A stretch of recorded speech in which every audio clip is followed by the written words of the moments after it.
Béhanzin, war drums of Dahomey. Before the guns of Europe thundered across Africa, before borders were carved by force and ink, there was a kingdom that answered invasion with drums, and at the heart of that kingdom stood one man, Béhanzin, the leopard king of Dahomey. The kingdom Dahomey was not an ordinary land. It was a place where discipline ruled, where tradition was law, and where drums did more than make music. They summoned warriors. They carried warnings. They called upon the ancestors themselves. To understand Dahomey, you must understand its drums, and to understand its drums, you must know its king. The rise of Béhanzin. Béhanzin was born into power, but power alone did not make him king. From childhood, the elders spoke of signs. They said the spirit of the leopard followed him. They said the ancestors watched closely. He was trained in war, taught the sacred customs of his people, and prepared for a crown that carried blood, sacrifice, and duty. When Béhanzin ascended the throne, he did not rule for himself. He ruled for Dahomey, the sacred bond. By his side stood the Agoji, the legendary warrior women of Dahomey. They were fearless, disciplined, deadly. Their loyalty was not bought. It was earned through tradition, ritual, and shared purpose.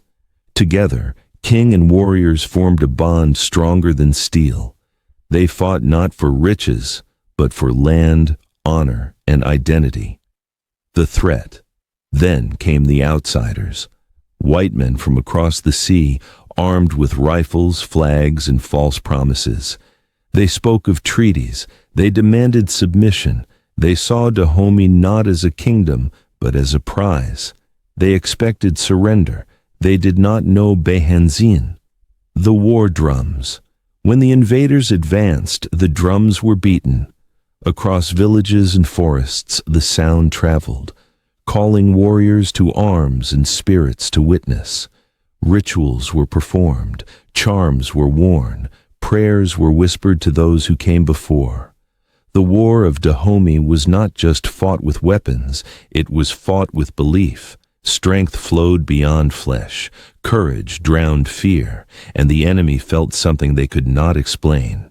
Battle Béhanzin led from the front, like the leopard, swift, ruthless, unyielding. Steel met bullets, spirit met gunfire. Colonial soldiers fell on land they did not understand, against warriors who refused to break. For every step the invaders took forward, Dahomey answered with resistance, defiance. But the enemy returned again and again, with more men, more weapons, more fire. The war was brutal. The cost was heavy.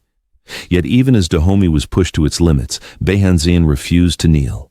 A king may be captured, a kingdom may be scarred, but submission was never an option. Legacy today, the war drums are silent, the battles are over, but the echo remains. In stories passed down through generations, in every land that resisted conquest, in every name spoken with pride. Béhanzin did not just fight for a kingdom, he fought for memory, for culture, for the right to stand unbroken. This is the story of Béhanzin. This is the spirit of Dahomey. And this is a war the drums will never forget.